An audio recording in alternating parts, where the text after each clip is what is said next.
Hey friends, welcome to the Bearded Tog podcast. This is your host, Adam Mason.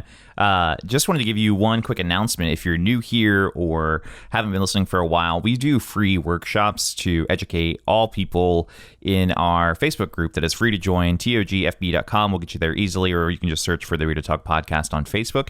And I wanted to let you know that next Tuesday night, June 23rd, our rescheduled workshop from 2 weeks ago is a Facebook ads and social media ads workshop with Max Sadiq. So it's going to be really incredible if you've wanted to dive into Facebook ads to get more clients, to push more messages, to help kind of grow your business in general. If you're kind of diving into the ads space, this is going to be the most efficient way to kind of learn what you can do without kind of wasting the most money, right? It's not trial and error. It's not a YouTube video by any means. So Max is incredible. He works for Maddie May of Adventure Instead, Lindsay Roman of the Heart University, and lots of other photographers. And so he's going to be incredible. Definitely come check out the workshop, June 23rd, 7:30 p.m. EST. All you got to do is just join the Facebook group for free, and we'll go live right in the Facebook group. So we'd love to have you there. But today's guest, super great friend of mine, Dan Newman. I just love his story, very similar to mine, of grinding from job to job to job to finally getting set up for success. And you start to, the jumps on the ladder start to get bigger and bigger and bigger. And I just love to see his journey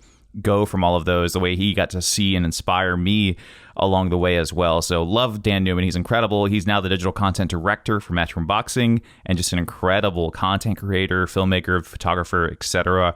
He's one of those guys that I see his work and I am jealous all the time of just how good he is. So without any further ado, here's Dan Newman.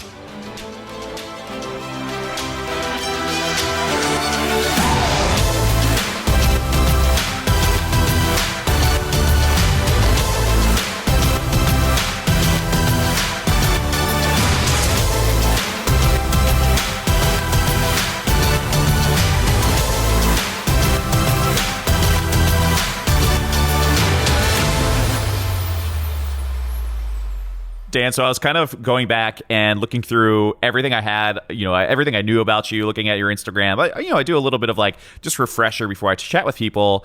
And I was thinking, I don't know if somebody said, how long have you known Dan? I would say, like 18 months, 2 years or whatever. Then I realized that I think we hung out or chatted or at least became internet buds in like 2012, 2013, because I have an email from you that says, hey man, I'm applying for this job.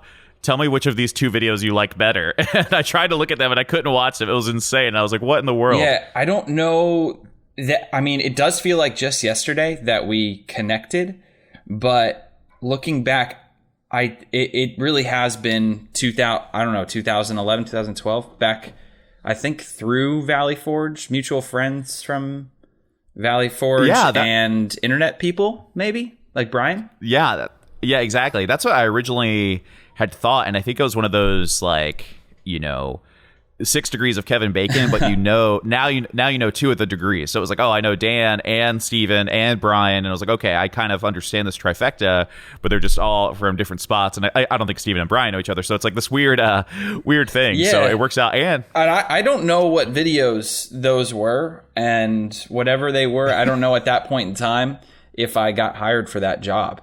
Those videos might have been trash. So yeah. So we'll see. I don't know. I tried to look.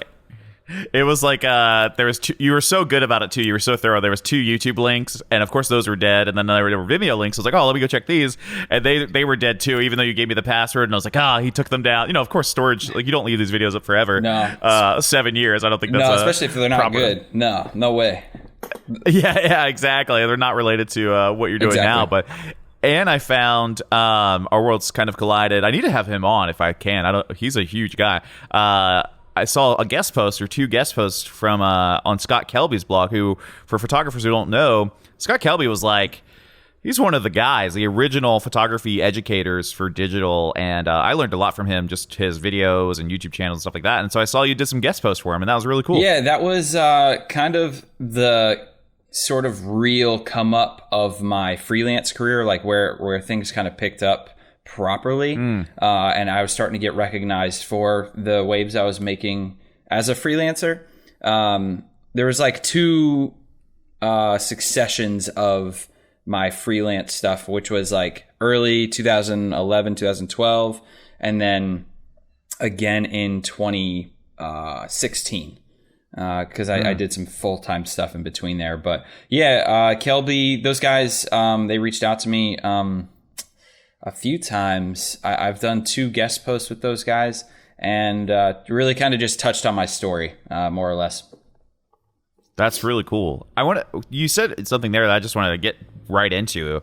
You said it was like a wave of freelance, or like a notable time for you of like as you were building. Like, how did you know, were you aware that those stepping stones were happening at that time, or can you only recognize those now looking back?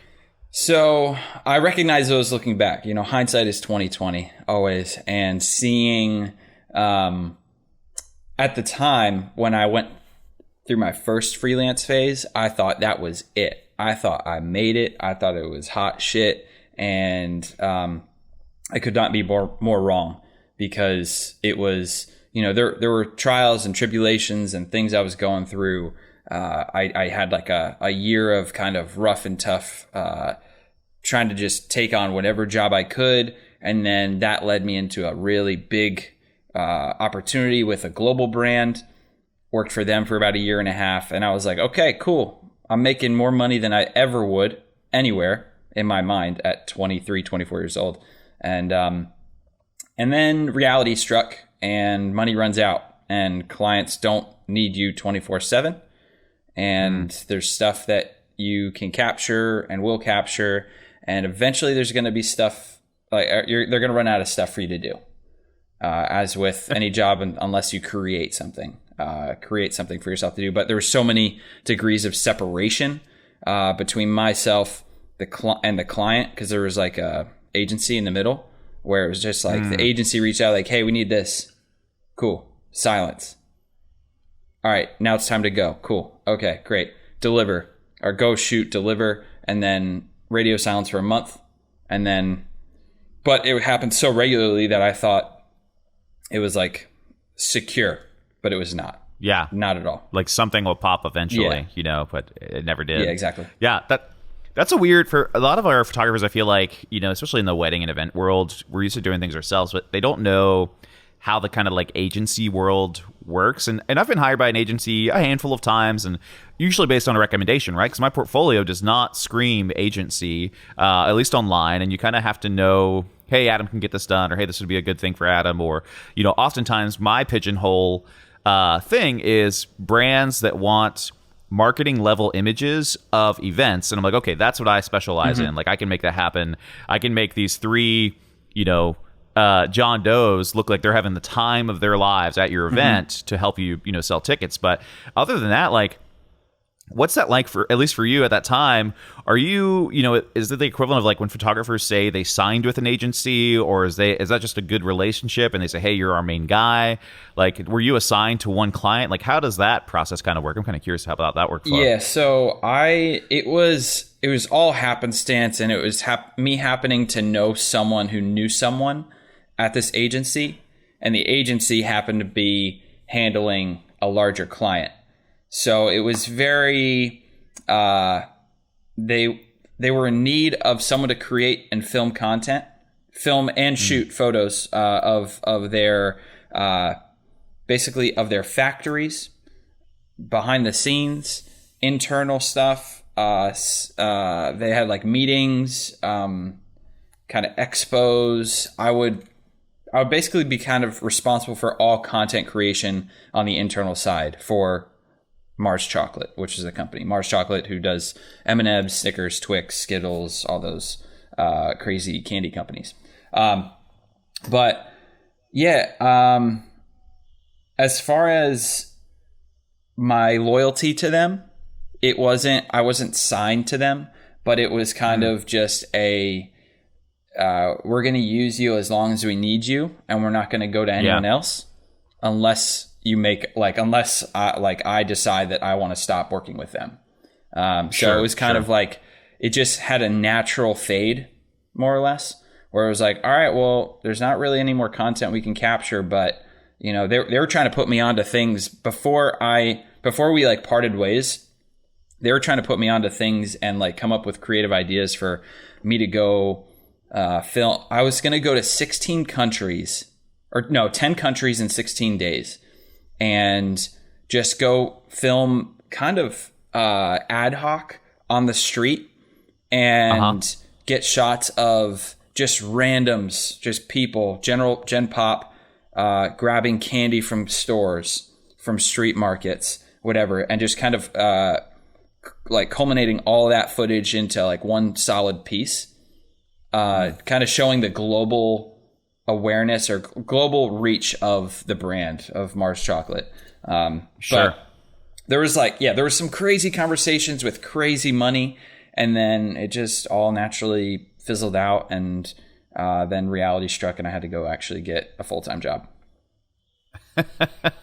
You're like, oh, I have to go back to, the normalcy, the normal life. Yeah. That's tough. I feel like the few clients I've had, that have been consistent, and over the last few years, like, hey, Adam, we have these 6 events we want you to shoot, or these 12 things or whatever. Like, it's been really cool and such a nice break from weddings where, at least for me, last year we did 38 weddings. So it's 38 gigs I had to fight for, or had to like pursue and go after. And that's not all the clients that you have a call with and then they decide not to book. So it was nice to have like some level of consistency, like some level of marriage rather than hookup clients, essentially. Yeah, that's insane. That is, yeah. I do not envy, like I did the wedding thing for a little bit for like the 2011 to 2013 or so. Amidst the Mars Chocolate stuff, kind of on the earlier end. And man, like I was doing maybe 10 to 12 weddings a year, but dog, no thanks. Like more power to you for doing what you do, because that is not easy, but you make it look like a piece of cake. Yeah, piece of chocolate. No, just yeah, exactly. Piece of chocolate. There you go. Yeah, it's a weird thing. I've never even thought about it this way with anybody, but yeah, it's like none of these people will hire me ever again, at least for the same capacity. It'd be like, hey, it'll be for a smaller gig or whatever. And it's both a blessing and a curse, right? There's one, if it goes bad or maybe it's just not, something that is fulfilling one weekend. Well, I say, oh, we'll have next weekend. Like, great. Like, we get another chance to make it awesome rather than, just this kind of like, oh, I have to see you again next weekend. And this one did, bad or didn't do what we wanted to do. So, it's depending, and all the point is to say the consistent client. It's been a cool relationship, because I think too, I've even told them this. I said, hey, like when I did their first event, I said the cool thing about us working together is if that first project you say, hey, that was an 8 out of 10. Hey, here's what we need you to do to get to a 9 out of 10 or a 10 out of 10. We can just make that adjustment rather than you taking another risk and onboarding another contractor, and maybe they'll get a 9 out of 10, but they also could be a 3 out of 10, and you wasted all that time and money rather than somebody who's into feedback. 1,000%.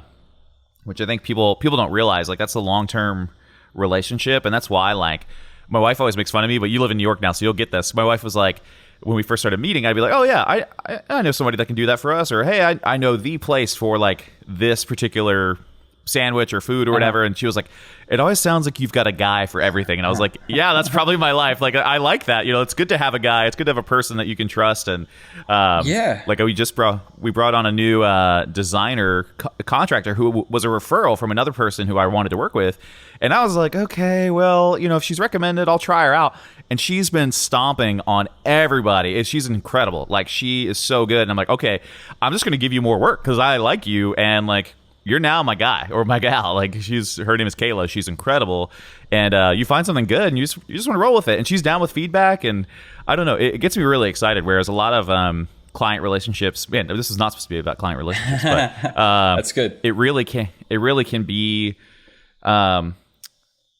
people are afraid of hurting somebody's feelings. And I think, like I'd be afraid of hurting like Daniel's feelings or vice versa, Adam's feelings, but I'm not afraid of hurting, of Matchoom Boxing's feelings or Mason Photography's feelings.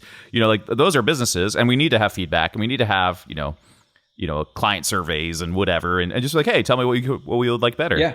And, absolutely. 1,000%. I think that goes also not just client facing, but I think that's also internally within your team and within like what you're saying with the person that you hired. I'm very I'm very adamant about just being honest and being real, giving people a shot. And if you ruin it, I'm sorry. But at the end of the day, like, we're trying to, I want the best.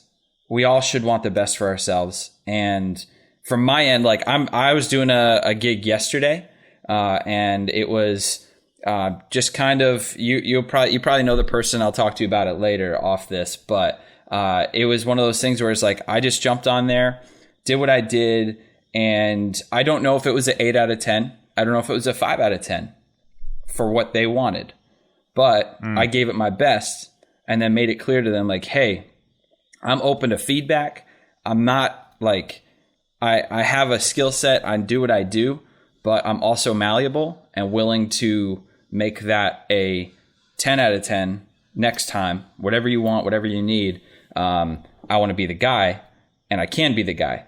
And I think just having that open, honest communication about the willingness to be better and become better is, I think that's kind of putting yourself a step ahead of the competition or the rest, or trying to hire someone new. And just because it may not have worked, it may not have been a 10 out of 10 the first time, but having someone that's stoked on it and willing to work and be better or fit the mold of your current machine better, I think that's kind of important. I know I just went all over the place right there, but no, it's good. But yeah, I think I hire freelancers to come work with me at Matchoom, and more often than not, I go with the folks that I know, that I trust, that have seen their work, and then I put them in a situation that they've probably never been in before,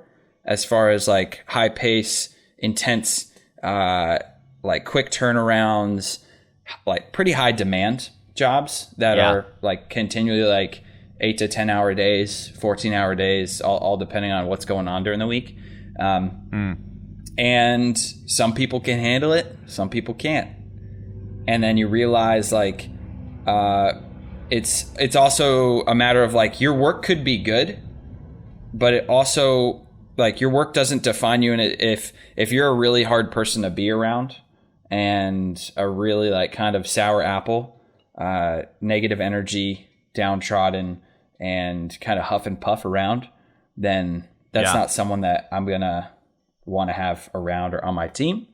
Where I've got people, my day one guy that I brought on has been like with me since I want to say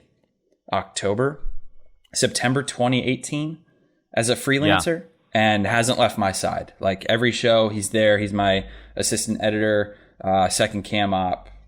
He kind of runs some shit too. I've kind of like delegated some stuff to him. So sure. Yeah, man. I think it's all mindset, and it's all there's a lot there. There's a lot to it. No, 100%. And well, even that person that you brought on originally, like, as they do better, I mean, this applies to second shooters, relationships with clients, or people who can bring you gigs or anything like that. Like, the better you do and the more they trust you, the more leeway you'll have. Like, I think a lot of people, when they started a gig, they expect like, especially creatives, they're like, hey, I expect full reign at the beginning. And I'm like, you might have to earn it a little bit. Mm-hmm. Like, maybe if you're lucky, you can get it, But like, my first gig with, one of my corporate clients, as an example, I would say that they gave me pretty good leeway, but they were like, hey, here's the deal. Here's a schedule, blocked out times for, these like 12, 13-hour days, where we need you every single time. This is what we want, everything. And then now, 2 years later, I show up. I don't even get a schedule. They don't even say, hey, when are you coming in? They're just like, hey, you're here. And I'm like, yeah, I've been shooting. And then they get an email with photos. And they're like, man, that was incredible. And I do like it. It's probably, a little more lax than what some other type A people would like. But it's really fun to just like show up, walk in, like do the job, got my badge on, and not have to deal with like, the trust building that has to happen at the beginning every time. Yeah. Like, it's not like you come home to, your spouse and you're like, hey, where are you from? How you doing? Like you have this rapport, and then eventually that makes things a lot more easy to do what you want to do. You're the guy, and you can just you've created and you've created this relationship where you're trusted, and you can just come in. They trust you to do your job. You don't need to be told what to do. You don't need to reintroduce yourself every time. You're just kind of like, hey, I'm here. This means you're going to get your stuff. And that's it. Dude, 20 minutes in, I want to ask you finally, what the hell do you do? No. Oh, yeah, that's right. So you're the director of digital content at Matchoom Boxing, and I want to get up there, but tell me, you've had kind of a journey similar to me. I was talking to my wife a few weeks ago, and we were talking about how many jobs we've had, and we realized that my own business is my 19th job. And then for her, she was like, oh, I've had 4 jobs, like more jobs than boyfriends for her. And I was like, oh, that is not the case over here. I mean, I've had 0 boyfriends, not that that's an issue, but so for you, I know you've had kind of a journey similar to that where, we're in this groove. I always feel like we're a bowling ball bouncing from side to side and with the bumpers on, and we're just trying to get down the lane. And so tell me a little bit about your background and, I don't even remember where we met, and then like the journey to get to where you are now. Okay. So I'm going to try and keep this short and concise as possible. Take as long as you need, Dan. We get paid by the hour here. Cool. All right. So I'm going to just take my sweet old time here. No. All right. So back in high school, I wanted to be a computer science engineer.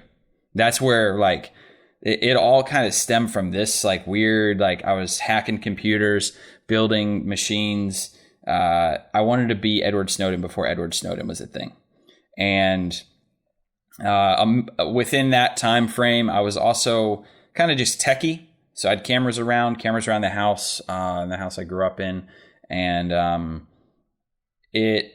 I didn't really have many options as far as like where I could work or what I was doing at that time. It was just a matter of picking schools. And I chose to go to Penn State and for computer science. Did that for 2 semesters, and it was just not creative. So I was like, oh man, like this is not my vibe. Went to Kutztown University, small like university in Pennsylvania, in the middle of farmland, Amish land. And from there, I like right out of school, I became a freelancer. I got offered a feature film in Dallas, Texas. Yeah, Dallas, Texas. And the producer, director, after he convinced me to drop out of school, ghosted me on it was like a $15,000 job for 30 days. And this was like the biggest opportunity I could have ever gotten or received at that point in time at 22, 23 years old. And like not even out of school, still in school. So my professor told me to drop out or take a leave of absence. I left, and all that happened. So instead of going back into the school system, I decided to stick it to the man and take on the freelance world, or try to, and kind of created my own lane, did whatever I could do, picked up weddings, created shot music videos. What else did I do? Like mini documentaries. It was like a Craigslist bonanza is what it was. And I would do whatever, wherever, however. So I built up a portfolio over the course of that year. This would have been 2011. I was doing some stuff with like some YouTube personalities, creating content for them. And over that course of time, I was able to create a demo reel. It was probably one of my first demo reels. No, it was my second demo reel.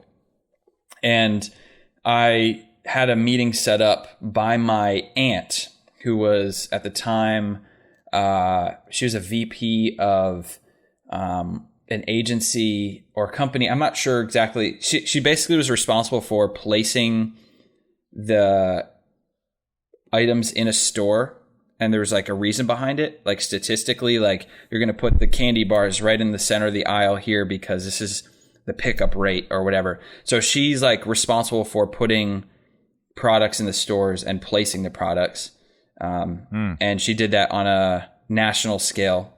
And then she had a relationship with this agency that handled and managed Mars Chocolate. Like they were friends and stuff. So I got tied in there, and she was like, I'm setting up a meeting for you. You're going to have lunch with these guys. They want to talk to you. I'm like, okay, cool. So one random day, I drove from Pennsylvania to somewhere in New Jersey to meet them at a PF Chang's. Yeah, I sat down and it was like, cool. All right. They have an iPad out. As I'm walking up to the table, they're just like wrapping up watching my demo reel. And I was like, this is like not typically like what I would experience ever. Yeah. I was also still very green in the industry. So it was like walking up to someone watching my videos. It's something usually like they're watching videos behind closed doors without me being aware, and when they're watching, how they're watching. So I'm like seeing some reactions and conversations after the fact, or hearing conversations after the fact. So I'm just like, okay, this is interesting. Like it was all good. And it was weird. So I sat down and they're like, off the bat, before we order food or anything, they're like, so how soon can you get your vaccinations? And do you have a passport? And I'm like, however soon you want me to. And no, I don't. I can get it immediately. And then they proceeded to offer me my first job with Mars Chocolate, which was to go to Indonesia for 3 days.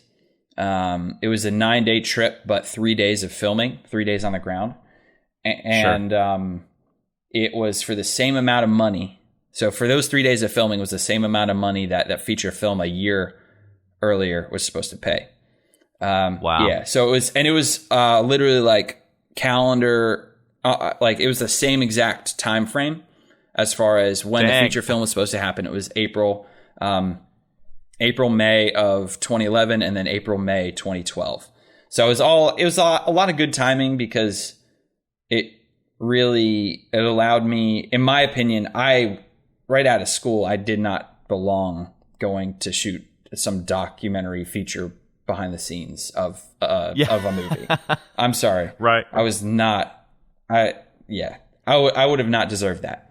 That would have been a foolish thing for me to do and commit to. But if you're given an opportunity, take it. Hey guys, want to hop in here and just thank our sponsor, Tave. Tave is what I use to manage our photography business. So we do about 60 clients a year, and I want all of them to have a luxury client experience. You know, I'm managing clients who I booked last year, clients I'm working on this year, and then clients I'm working on next year. And it's hard to keep it all organized if you don't have a good system. And Tave really, really helps me do that. It's fully customizable.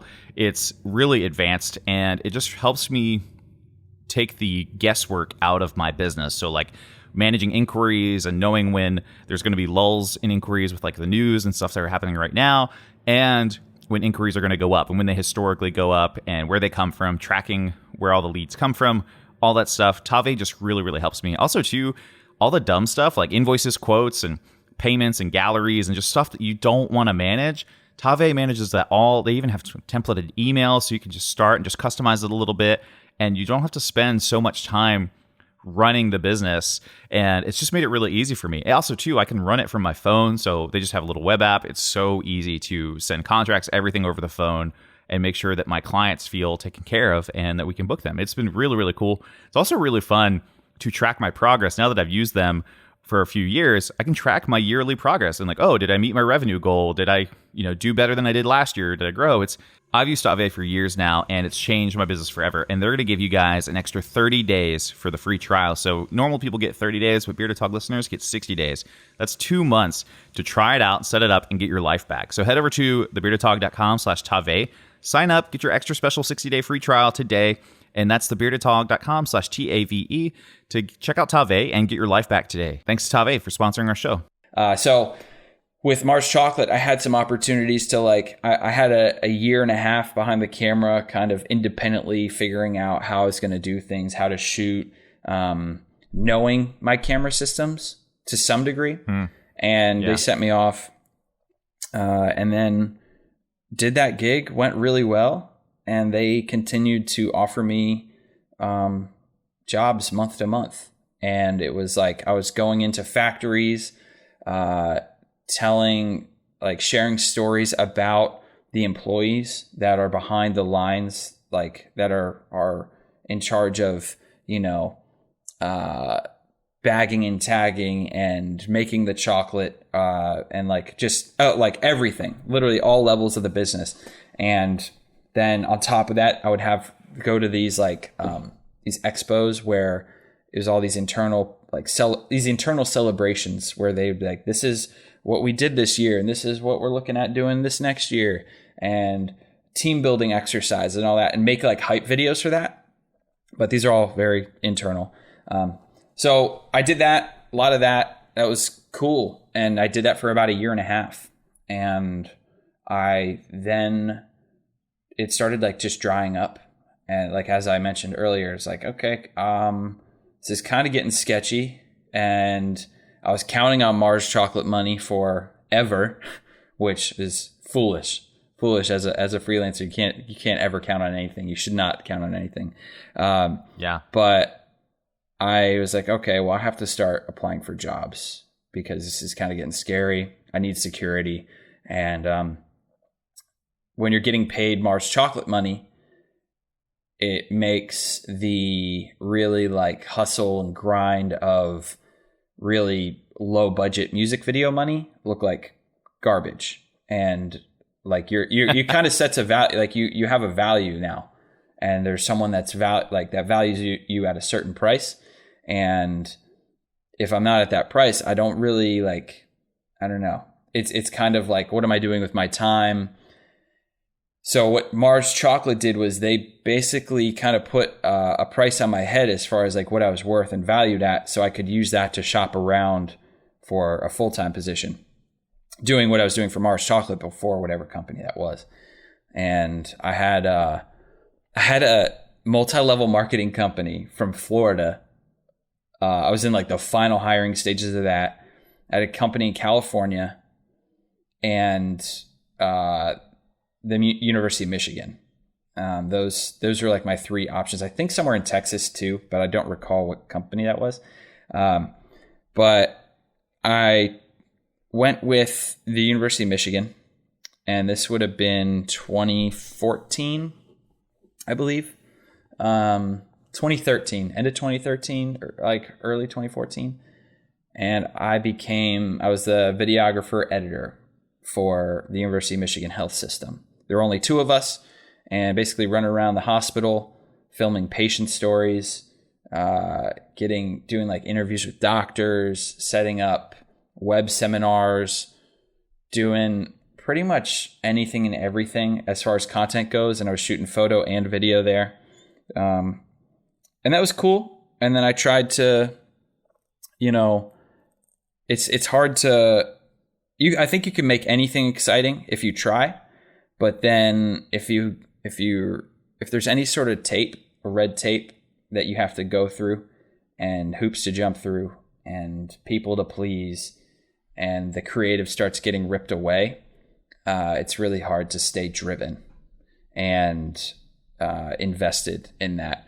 So I, over the 2 years there, I kind of was like, okay, like I want to do creative things. I wanted to come up with ideas. And I came up with this idea to do a documentary on nurses, which hadn't been done before internally as far as like anything that the University of Michigan health system has produced. So I was like, I want to spend a total of 14 days with these nurses. I want to spend 60 working hours like filming these nurses on all different floors, all over the place, different units, and share their story because they're the most underrated, they're the most underrated staffers and workers within a hospital because they're doing all the dirty work, but don't get any of the respect for it, any of the clout, they're just there on the ground running. And so I did that documentary.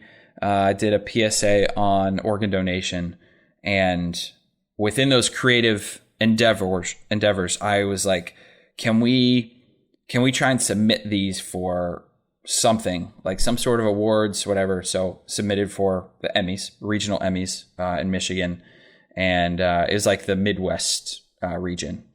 And yeah, those creative endeavors allotted us 2 Emmys, 2 Emmy wins from that. And then we won another Emmy the following year.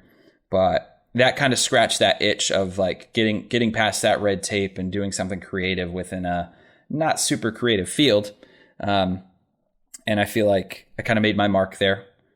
And after that, I was like, all right, I did my thing. I don't know what else I want to do here. I don't know if this is a vibe anymore. We're running low on energy, and there's not too much more I can do, like thinking outside of the box, that I'm like going to be stoked on. So let's move on. And I started, like there's some personal stuff going on in my personal side of my life. And I was like, I'm going to look elsewhere. I'm going to see what other jobs are out there. My value is set at Michigan, but I knew that I was being overworked for my price point, and the amount of work I was turning out and turning around, and the value, like the quality of it, everything all around. It was like, okay, like I'm shooting photos and videos. I did like 110 photo projects throughout the year, but I was not hired as a photographer, and a photographer was not in my my role description when I was hired or throughout any of my time there. So it was kind of like I started getting salty. I was like, all right, you know what? Someone else is going to respect me for what I do, another company, and they're going to pay me for that. So it's time to move on. So I had a company in Florida that kind of headhunted me to work at a TV station and operate a couple TV, I think it was 3 stations across the U.S., Atlantic City, Orlando, and Washington, D.C. And then I also had MIT offer me a job. And that's awesome. Yeah. The MIT thing was a dream. And that was something that like I never saw coming. But I was going to be their head of content for their research and development, their grant program. So basically like I'd be responsible for shooting all the videos of like the crazy scientific experiments or the robots or any like all that stuff for them to get funding, which was like, this is for a college dropout to be working and getting a job offer from MIT. That was it. That was like, okay, that's kind of a big middle finger to the system. And it was an opportunity that I wanted so badly. And not only that, they offered me almost $40,000 more, $30,000 more than what I was making at the University of Michigan. Wow. Yeah. So it was like, okay, cool. Yeah. I do believe I'm worth that. And I wasn't wrong in leaving Michigan, but life happens. And for personal reasons, I had to turn down MIT and move to Florida and work at this TV station. Worked at this TV station for about a year and a half, 2 years, something like that.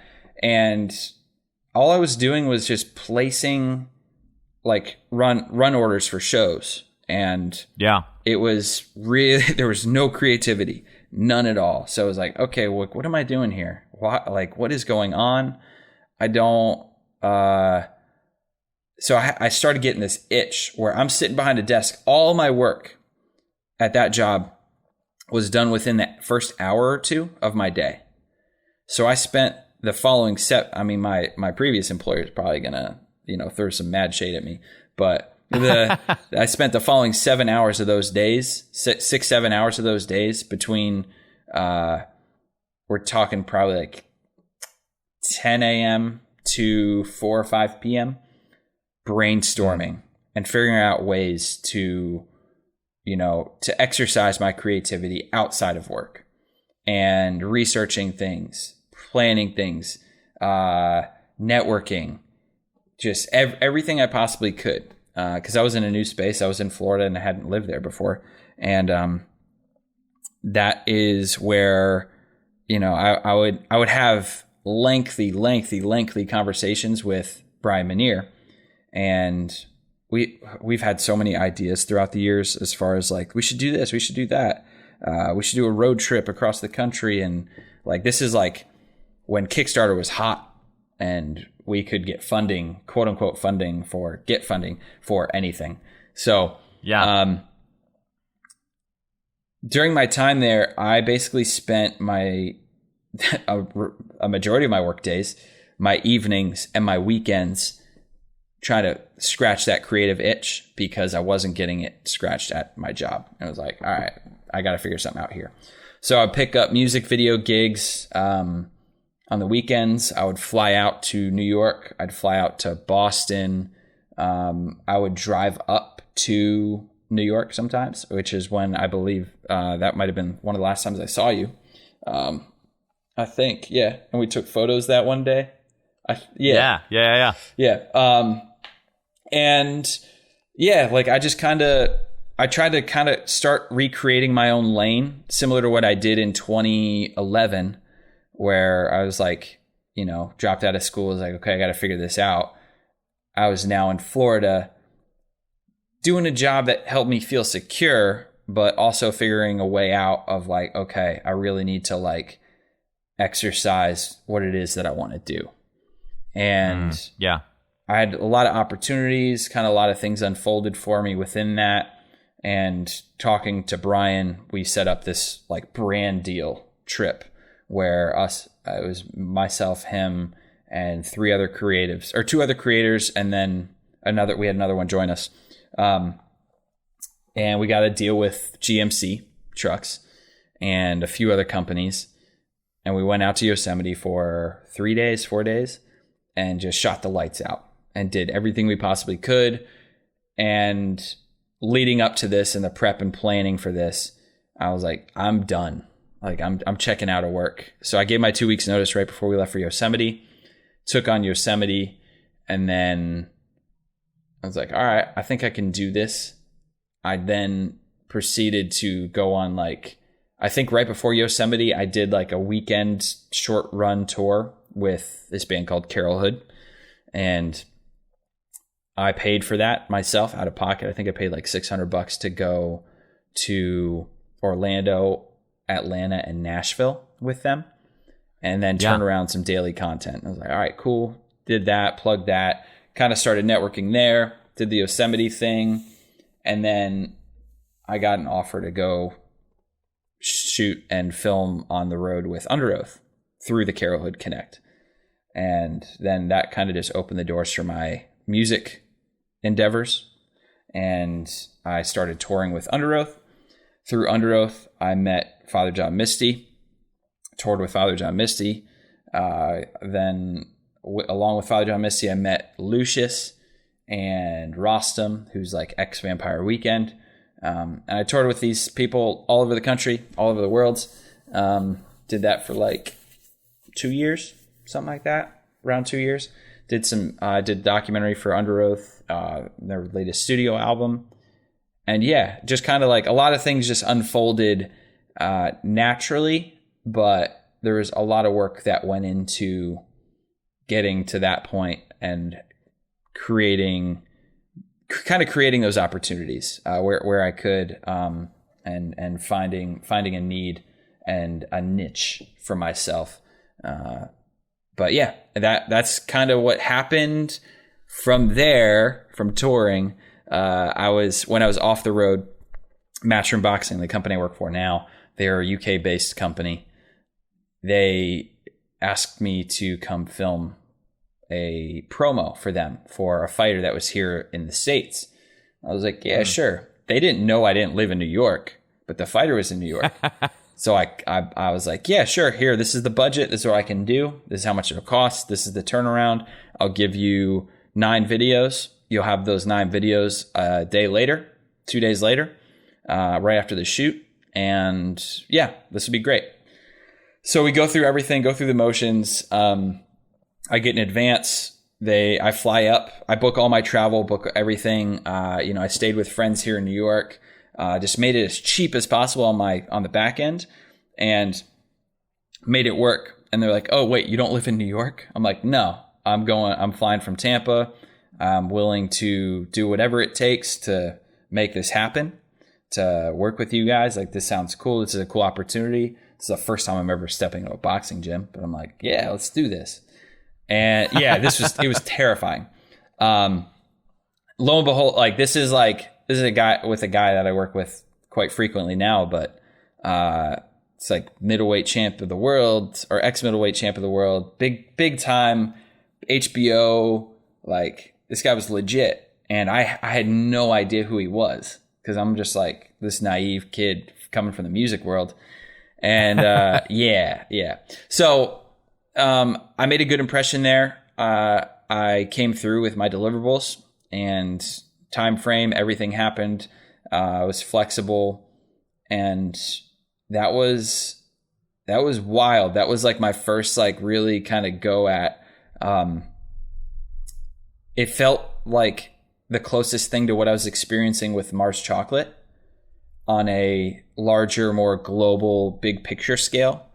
Sure, it's like, and it was fun. HBO, big time, fun, kind of just an opportunity that I don't know how else I would end up there. It was out of this world in my mind. Yeah. It seemed unrealistic. When there's a difference too, chocolate bars aren't famous. No, they are not. No, they are not. So whereas professional middleweight champions are. Yes. It's a whole different game up there. That human to candy connection. But yeah, that happened, and I started doing some freelance pickup stuff for them here in the States after that promo. So I would go like film fight weeks. Do some more promos for some of the other fighters that happen to be fighting here in the States or in the UK. And then I went on an Amtrak trip when I was off the road January 2018. Went on an Amtrak trip for 26 days. And while I was on that trip, this was just kind of like a find myself journey, kind of like I need to decide what I'm going to do. I like music. I'm touring. I'm not really getting to experience these cities though. So I'm going to go take a month on the road to myself and explore, film, shoot, just do whatever, kind of go with the flow, and also think about what it is that I want to do in life and how this is all going to unfold, and what's my 5-year plan? What's my 1-year plan? Like, touring is great and all, but is it a career choice for me? Like, I'm not a musician, so am I gonna, be going out on my deathbed, like at 40 years old, still filming bands, touring across the country? Like, that's not something I want to do necessarily. So on this trip, I got a phone call from Matchoom Boxing, and they're like, hey, we're going to be opening up shop here in the US. How would you feel about becoming the head of digital content and kind of running the ship on the US side of things for the US operation? It would require you to move to New York. We're going to get an office in Manhattan. And how do you feel about that? What's your price point? What's this look like? All this stuff. And then that just shook me, because I was like, oh man, like, I've always wanted to live in New York. I've always that's a dream. It's a dream come true. So I took the second half of my trip to kind of process all that and try and figure out, like, what am I doing? Is touring the thing? Can I see myself living in New York full time? Am I, how much money would this take for me to do this? What does moving look like? Am I going to upset the people that I've been loyal to with touring and my musicians? Because I have relationships with these people, and I'm the guy. I'm quote unquote the guy that they count on to do this. So am I gonna have to find a replacement for me? Because I kind of set a standard. Like, I don't know. It was like there's a lot of emotions and things that went into that decision making process. And after that Amtrak trip, there was maybe a month. I think a month went by, maybe 2 or 3 weeks after I got home, and then I got a formal offer. It was like, okay, and it was what I was looking for. I just, at the end of the day, it was like, I just need to move to New York. Let's be real. And like, whatever, like, let's make this work. And I let the bands know. I went on my final 2 tours. I went a US tour with Under Oath, and then we did a European tour for 2 weeks. Right off the European tour, I came back home to Tampa, Florida, packed up, and I was gone within a day. And then I moved up to New York, and then it's been history since. Here at Matchoom Boxing. That's crazy, man. Yeah. It's weird. It's one of those things too where you like the Under Oath gig was a good gig, you know? Yeah. Like they're cool guys. Or at least I imagine, right? They're great, yeah. Those guys are brothers to me. Like I go down there. Anytime I'm down there, it's like I stay with Spencer Chamberlain. Like I crashed with him. I'm with Tim at King State all the time. I'm doing a documentary on King State coffee right now. So yeah, those are like lifelong relationships now. Those guys are brothers. That's super cool. Yeah, anybody you're on the road with, you just eventually become this like diehard. You know, you've been through some ish together, good or bad. You're just like, okay, I've stared at you for a living for 24 hours. Exactly.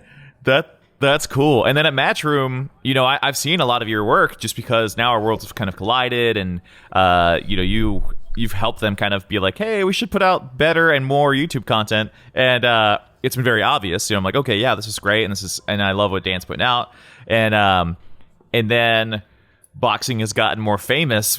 I assume, or I'm just going to generalize, but let's say the last 2 years, 3 years between, you know, McGregor and Mayweather, and then the YouTube kind of stuff too. And so it's been really cool to see just like modern, you know, the kind of storytelling we used to watch on Vimeo, you know, 5-10 years ago, on the big stage and for like major sporting events. And I feel like you do that, and it's super cool.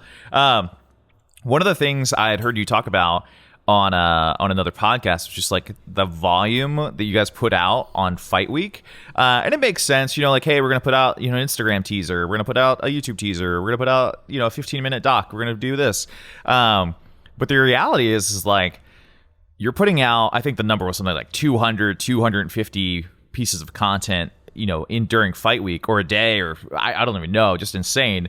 How the frick, like, in the world does that even work? And then two, like, just give us a little insight of like, what do you tackle first on Fight Week? Like, you know what you need to put out. Like, what do you do? Do you do only Instagram stuff, or do you say, will you pick a boxer and say, we're gonna make all the content for this boxer first? Like, how do you prioritize doing that much work? Ooh, okay. So priority always lands on the biggest fight, which is usually the main event. So those 2 fighters, and then so on and so forth. If there's any sort of special kind of attention that needs to go to somewhere else, depending on the social presence, aka someone like Jake Paul, then I'm going to put a little more effort into someone like Jake Paul to make sure that we have some YouTube content for him. But I'll backtrack a little bit here. As far as output and throughput and what I'm working on, and where kind of this brainchild of like, let's just create as much content as we possibly can, as quick as possible, whatever we got to do. This all started when I was first freelancing for Matchoom, and I got hired for my first Fight Week. And I was like, okay, let's see what we can do here. I'm going to turn out an Instagram story and a feed video, like a 1920 by 1080 video for every fighter throughout Fight Week, every day. And it's going to be like, we'll have a media workout day. So I'll do an Instagram story of their like arrival into the venue, a warm up, them hitting the pads, whatever, and then like raising their hand and like waving to the crowd. And that's like one Instagram. That's like an Instagram story. And then I'll make kind of another iteration of that with another 2 clips, 3 clips maybe for feed, 1920 by 1080. And I would do that day in and day out between the media workout, press conference, the weigh-in, and then fight night. Fight night is a little different though too. And I think my first Fight Week I was like so amped. I was like, oh my goodness. Okay. In 4 days time, I think it was like 60 videos. Or like, no, it was like 35 videos maybe the first fight week. So I was like, yo, I killed it. Like, there's a lot of videos. And I was so stoked. But I saw there's opportunity for more. And I think, it was a matter of just exercising that, like, okay, what am I capable of? How can I make this a little bit better? I may be operating at a 6 out of 10. The company may think I'm operating at an 8 out of 10, 9 out of 10, but I know myself, I can do better. And I want to see what else I can offer. And so next fight week shows up, still freelance for them. And then that 35 video range turned into 70 to 75 in those 4 days. I was like, okay, we're getting somewhere. Cool. Like, this is, wow. Yeah, like almost doubling up. And that's just you, right? Like, that's not with you and your editor at the time? At the time, the first week was myself. The second week was myself and an assistant editor. But the assistant editor decided that he wanted to leave in the middle of fight night and like bail completely on the gig. He was getting paid too. So it was one of those, like, it was a moment where this is like the relationship that you have with an employer or someone that's hiring you. You should really like communicate things in advance. But yeah, this was myself and my editor, semi-editor, like kind of there, but I was doing a lot of kind of cleaning up on that edit side of things. So yeah, it's a kind of semi two-man job. And moving on from that, I did another fight week, and then that next fight week was like 110 videos. And I was like, okay, we're soaring here. And after the third fight is when we didn't have. After the third fight, I got hired full time. That was like kind of in that transition. And my first fight as a full-time employee, I brought on the guy that's still with me to this day, editor and shooter. And I think we did 125 to like 150 the first few fights.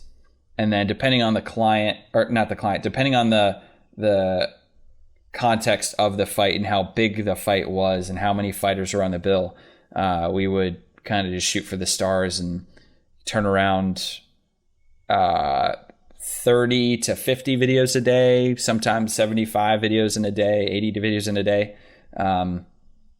But yeah, it all depends.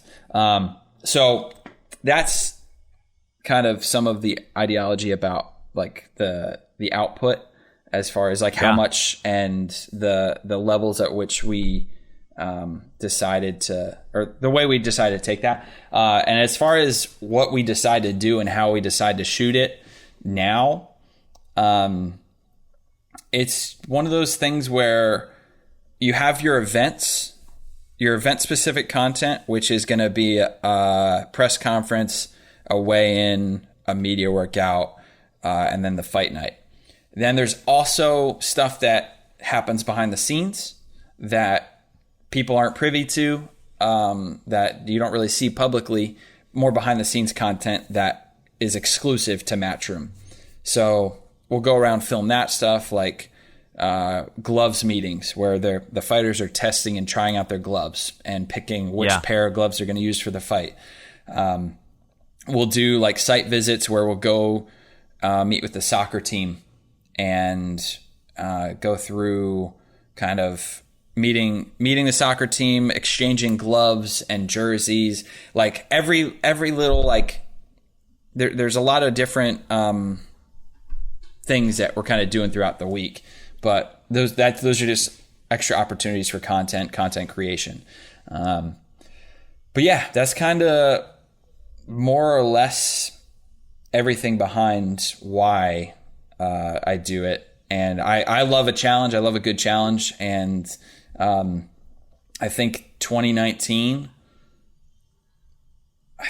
produced upwards of, it's probably like 3,000 to 4,000 videos in 2019, something like that.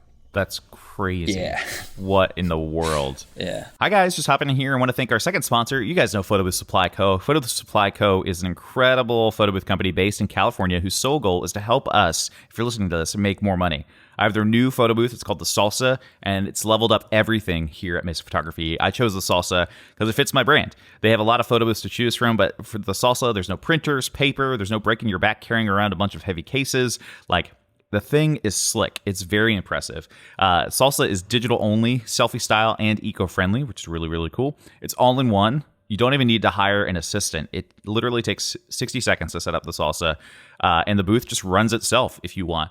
It's so, so cool. It's light enough that anybody can carry it, put it in the trunk or in the back of an Uber if you're in a big city, and I even know plenty of photographers who take it with them on destination weddings. So really, really cool. My favorite part about the Salsa is that even at a wedding or an event, while it's already generated revenue for my business, it's also doing marketing for me. It will text and email the guests. Like, drunk people love to give you their email in exchange for a boomerang or exchange for a photo or exchange for a video. Salsa takes care of that. And by the time I leave the wedding, I already have more Instagram followers. Sometimes I'm even having leads because those pre-made texts and pre-made emails have my contact information in there. So it's really, really cool. The best part is that Salsa is very affordable. They even have payment plans, so you don't have to save up to start making more money. You can start today. Old photo booths back in the day cost 5 digits, $10, $15, $20,000. And that was just awful. That was way too hard to take on. Head over to thebeardedtog.com/booth. Get your Salsa photo booth, get your first payment in, and start making more money on every wedding today. That's thebeardedtog.com/BOOTH. Huge thanks to Photo Booth Supply Co. for sponsoring the show. I wanted to ask, this is something I was curious about, just thinking about all the volume and the priority. Like, this is kind of functional and fun. So for people who aren't into video, they might not understand this. But, you know, like you said, you're putting on all this content. Tell me a little bit about the Dan Newman, you know, even just like down to the file structure of like, what do you name stuff? So you have your Instagram 1920 by 1080, then you've got your story that's maybe similar content. You know, what are you doing? Are you working on all of, 8 or 10 projects in Premiere at one time to keep it consistent and, copy grades and all that stuff? Or like, yeah, tell me a little bit about the nitty gritty there, just for fun. I just feel like that's interesting for high volume. Sure. So high volume stuff, we have in Premiere, you open up our project, we will have folders for every card drop. So every single, because we drop cards on a fight night, I think we do like 45 or 50 card drops. Like, so I'll go film something, drop a card, film something, drop a card. And you'll have anywhere between 2 clips to 20 clips on a drop. It all depends. Depends on what I'm doing. And yeah, because you're not just filling those cards up. It's hey, we need to get this back exactly. Fast Yeah, well. It's quick turnaround. It's not like, oh, I'm gonna film all night and then we're gonna go little by little, bite size. Like, no, it's like it's very bite size pieces. So moments. So we have folders for each card drop, and then we have sequences for each format. So we have a story sequence, which is 1080 by 1920, and you have your feed sequence, which is 1920 by 1080. And then I also have a feature sequence, which is intended for the long-form feature documentary that I put and create at the end of each fight week. So going in, you do card drop 1.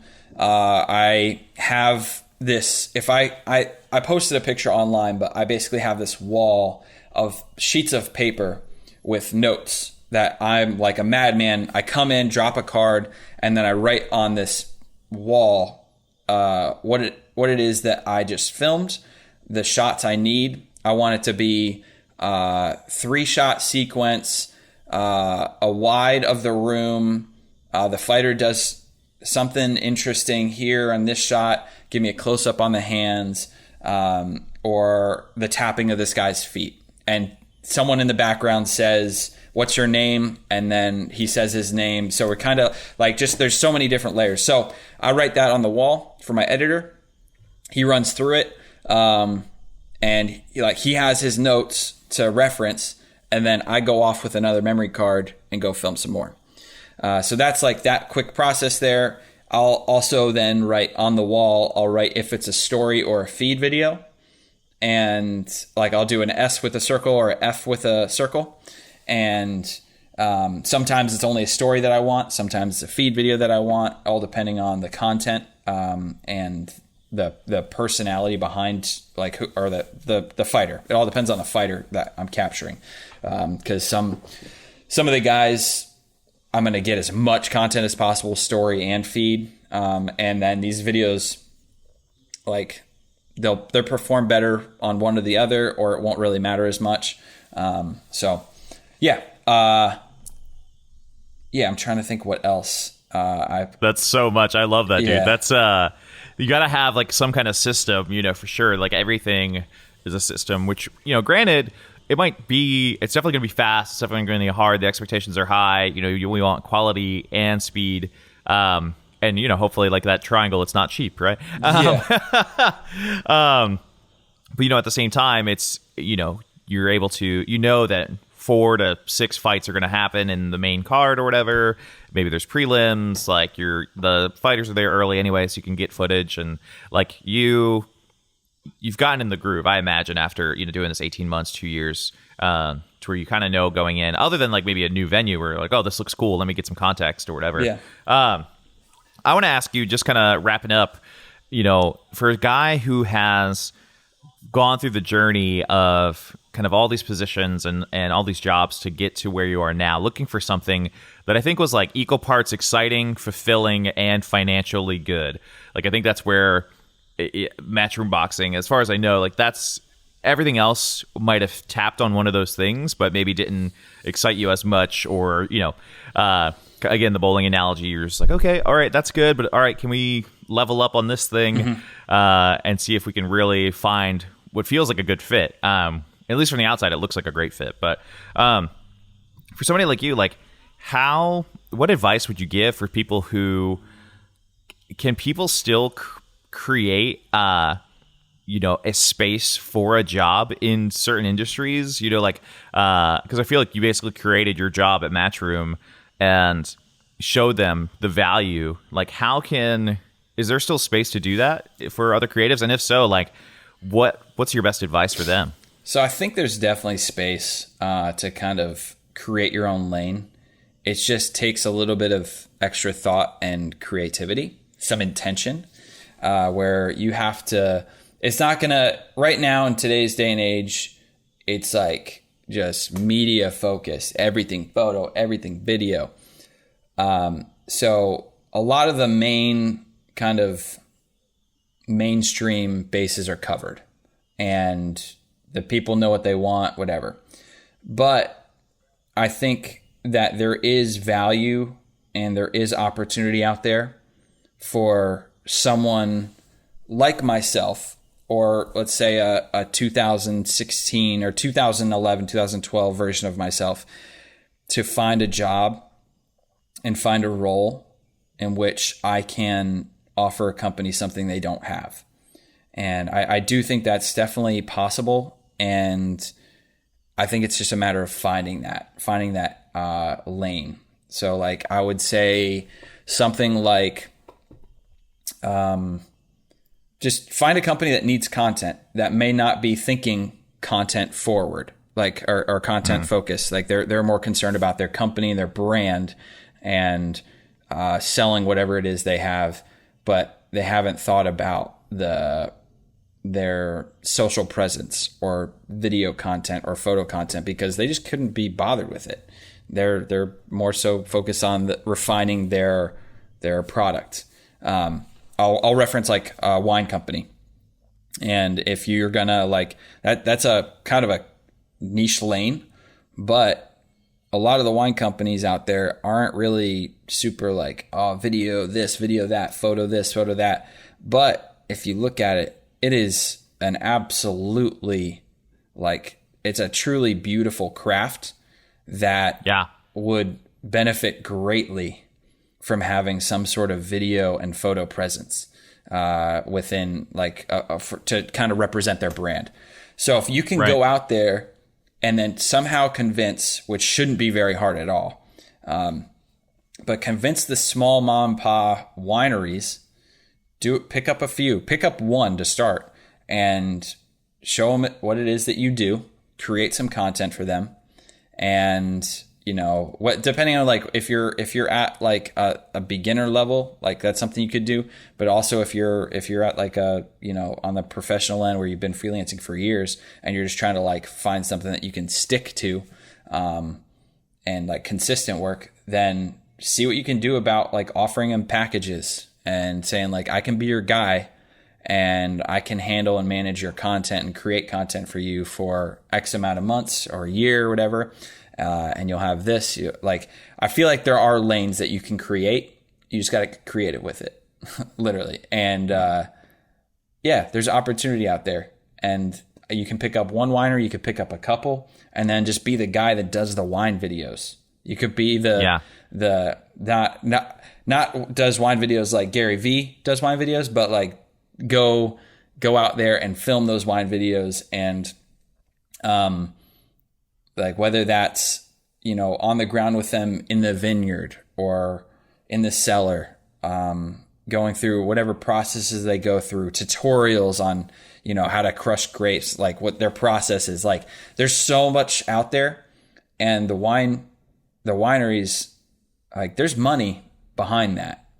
And it's not a cheap game. So there's definitely opportunity. And a lot of times, a lot of the small wineries that I've been familiar with and I worked with, it's like their money and everything is so invested into their business and growing their business, and they'll do whatever they can. If there's an opportunity for growth, they're going to try and take it. So latch onto that. So I'm just basically telling you all, just go find all the wineries and and that's your next job. There you go.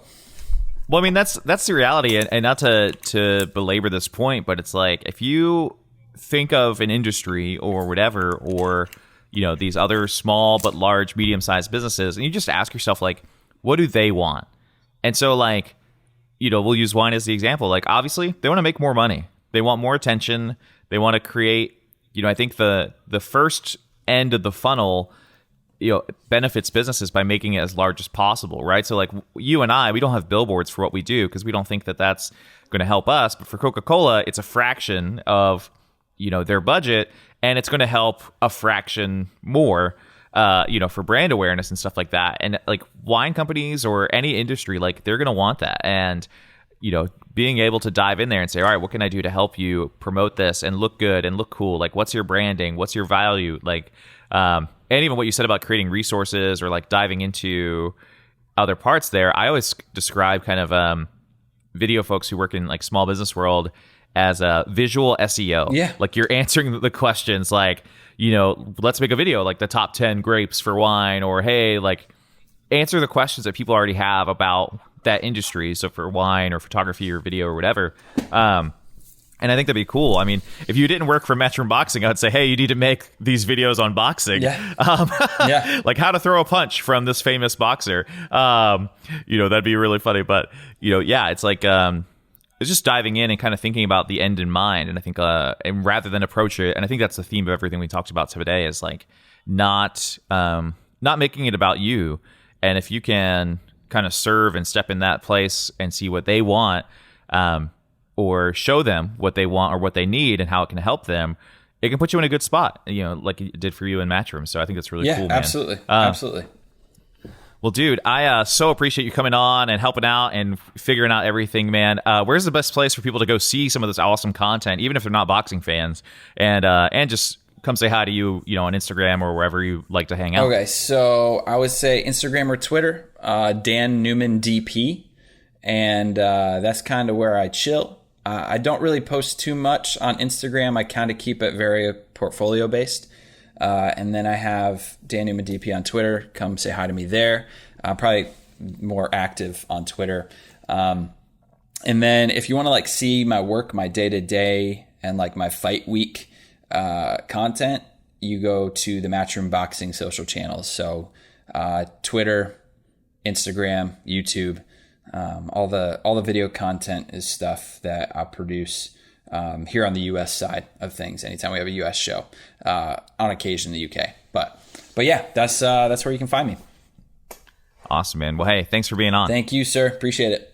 Oh man, I can't get enough of Dan's story. He is just one of those guys who I think, like we've talked about it, if you've been through a lot and you've been kind of just zigging and zagging and you're just tired of it and you're hoping and you're waiting for like stability and these qualities that you want to have in your life and fulfillment, Dan is the story of like, don't give up.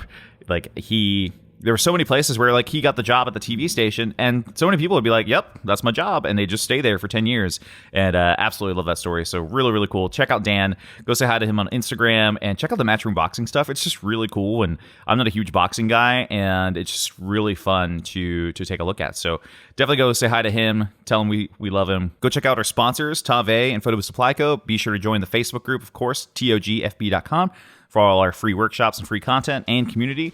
And we'll see you guys next week. Have a wonderful day, guys. Thanks for being awesome.